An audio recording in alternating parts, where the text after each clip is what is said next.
waba uri umu Adventiste canke utariwe. Inkuru ihambaye cyane ubwo hari uwitwa Ellen G. White kwisi yose arazwi, yewe arazwi cyane na cyane muri Eglise Adventiste. Uyu Ellen G. White ni intumwa y'Imana, benshi niryo zina bamuziko, ariko hari benshi bamuzi ku izina rya Maria w'Abadventiste. Yewe dukomeze ino nkuru, hari benshi bahakana inyigisho ziwe ngo ni inyigisho z'ikinyoma. Dukomeze ino nkuru, kanda subscribe, like na partage, tubaca bikeneye kuri Ikiyago ca Boss TV. Tubibutsa ko muri kumwe na Irakoze Dasin kuri Ikiyago ca Boss TV. Uyu Ellen G. White yitwa Ellen Good White. Iyo White yaje iva ku mugabo wiwe, ubwo umugabo wiwe yitwa James White. Neza na neza ibintu byari byiza cyane, aho benshi batari bamuzi, ariko yamenyekanye gute? Byose byatanguye kera, yewe kera cyane pe, aho yatangura asengera muri Eglise Methodiste. Ariko mbere yo kuja muri Eglise Methodiste yari umupagani nk'abandi. Tukomeze ino nkuru. Ellen G. White yapfutse itariki 26 z'ukwezi kwa11 mu 1827 aho bita neza muri Elmon. Akaba yaciye yitaba Imana itariki 16 z'ukwindwi 1915 aho bita muri California. Ivyo byabaye inyuma yuko avuye gutanga ubutumwa mu gihugu ca Australia, niho kubona gufa. Uyu Ellen G. White yarafise abana bashika kuri 4, babiri muri bo baritavye Imana, ubwo uwo wa kabiri yapfuye afise amezi 3. Ubwo Ellen G. White yashaka yuko amuvyara ngo amurere, ico gihe yariko avuga ubutumwa. Dutangure ku ntango. Ubwo Ellen G. White yatanguye kwinjira mu dini rya Methodiste, araduga aja muri Eglise Adventiste. Mbega vyagenze gute? Dukomeze inkuru, kanda subscribe, like na partage. Mugume mudukurikirana. Utarinjira mu muryango wa Ikiyago ca Boss TV, injiramo vuba vuba. Uyu Ellen G. White yarize amashuri ariko ntiyayamara. Ubwo yategwa ibuye na mugenzi we biga hamwe, aho yari mu mwaka wa 3. Aho rero neza na neza hari mu 1836 yari afise imyaka itarenga 9 gusa. Akwije imyaka 11 niho yatangura urugendo rw'iyobokamana. Umunsi wa mbere niho bafata urugendo bajaho bita i Portland, mu ivugabutumwa ryari rishingiye ku kugaruka kwa Yesu Kristo. Iryo vugabutumwa rikaba ryari rihagarikiwe n'umugabo yitwa William Miller, aho ni muri Eglise Methodiste. Neza neza nkuko muvyumvise, Ellen G. White ubwo ntiyibwitwe Ellen G. White, yari yitwa Ellen Good. Ico gihe niho yatangura kuja muri Eglise Methodiste. Arashimishwa cyane no kungene Eglise Methodiste yasengwa.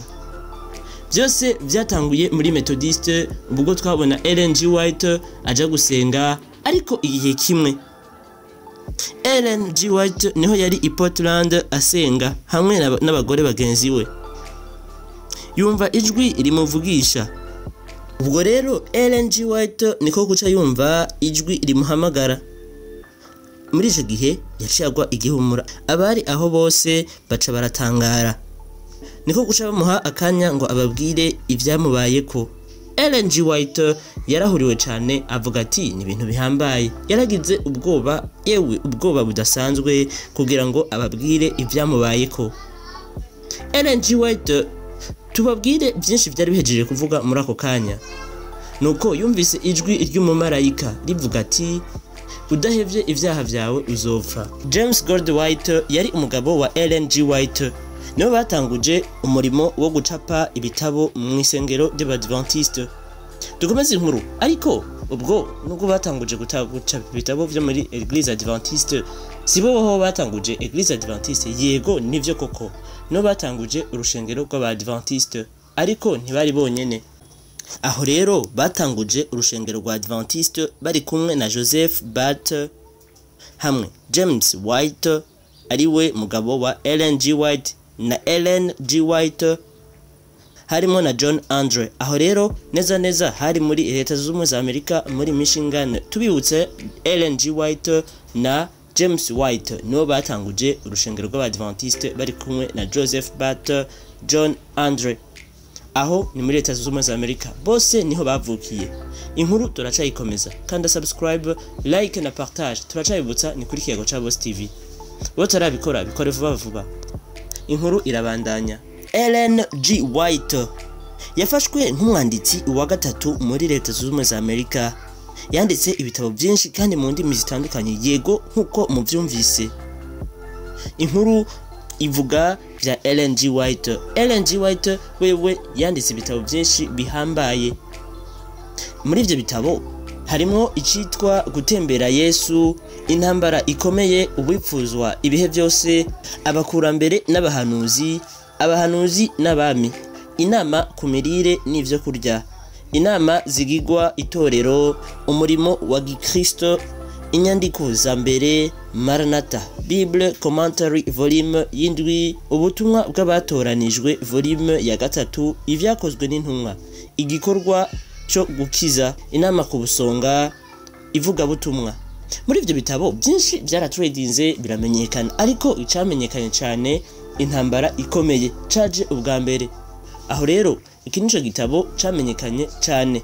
Aho rero hari neza mu mwaka w'1855 ico gitabo Intambara ikomeye cerekana intambara iri hagati ya Satani na Yesu ndetse n'abamarayika. Aho rero iyo ntambara yazunguruka cyane ku bantu. Ico gitabo rero Intambara ikomeye caramenyekanye cyane kandi cyane pe. Aho rero na Ecclesia Katolika ico gitabo ikivugamwo byinshi biravugwa kuri Eglise Katolika. Dukomeze ino nkuru, komeza mukanda subscribe. Iyi nkuru irahambaye cyane, wowe utarakanda subscribe menya ko uri umuhombe. Ellen G. White yagiye avuga ivyo ishengero ry'Imana rikwiriye kwitwaramwo mu bihe vya nyuma. Kuva ico gihe abantu isinzi baravuye mu ishengero rya Methodiste bakurikiye Ellen G. White, ubwo iryo shengero ryari ritwarwa na Miriam Miller. Uyu Ellen G. White yagiye yigisha ahebesha abantu kunywa itabi, kandi abantu benshi barenga miliyari 2 barabihevye.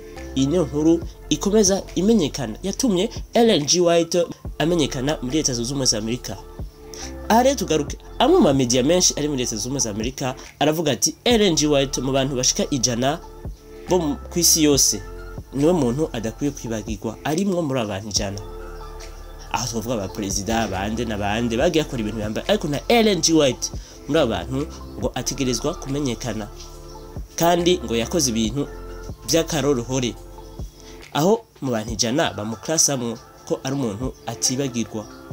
Yego abantu benshi muri Leta Zunze Ubumwe za Amerika baramwibuka kandi cyane. Aho twavuga ko na Eglise Adventiste bamwe bahora baja gutemberera ahantu yaratuye uyu Ellen G. White ndetse n'umugabo wiwe. Ellen G. White yarahambaye cyane.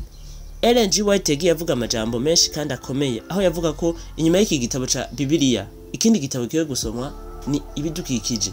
Mbega ibidukikije bisoma gute? Nukuntu abantu n'abandi bagenda abana mu mutekano ntangere. Dukomeze kandi yongera avuga ko kubasenga, aho avuga bajye basenga mu masengesho, mu vyumba vy'amasengesho, aho yavuga ko amasengesho siyo amanura Imana, ahubwo amasengesho aduza 32, ahubwo amasengesho atuduza ku Mana. Aho rero ivyo ni byinshi yagiye avuga. Ellen G. White mu vyo yagiye avuga yaravuze cyane kuri Ecclesia Katolika, aho yavuga byinshi abeshuza kandi avuga bihambaye. Ellen G. White yafashwe nk'intumwa nyakuri, yeretswe cyane byinshi. Uyu Ellen G. White asozera agira ati ubwo jewe nagira impanuka bantera ibuye, ntego ibuye na mugenzi wanje twigana, nivyo vyatumye shobora kuja muri Eglise Adventiste nkayitanguza ndetse n'abandi bagenzi banje. Ellen G. White yasoze yavuga ati ubwo nategwa ibuye na mugenzi wanje nico cyatumye mbona Imana, menya Imana, kandi ivyo rero byatumye menya Imana cyane kandi biteye ubwoba. Aho rero Ellen G. White aravuga ko byinshi mu byatumye amenya Imana iyo mpanuka yarabaye, ubwo nababwiye ko iyo mpanuka yatewe ibuye na mugenzi we, aho yavuye amaraso menshi ku zuru bituma aja no muri koma. Ino nkuru muyisangiza abandi. Ni hano tuyisozereye. Twari ku nkuru ya Ellen G. White, umwe mu bantu batanguje Eglise Adventiste ndetse n'umugabo wiwe. Kanda subscribe, like na partage. Mwari kumwe na Irakoze Jodassin naho ubutaha.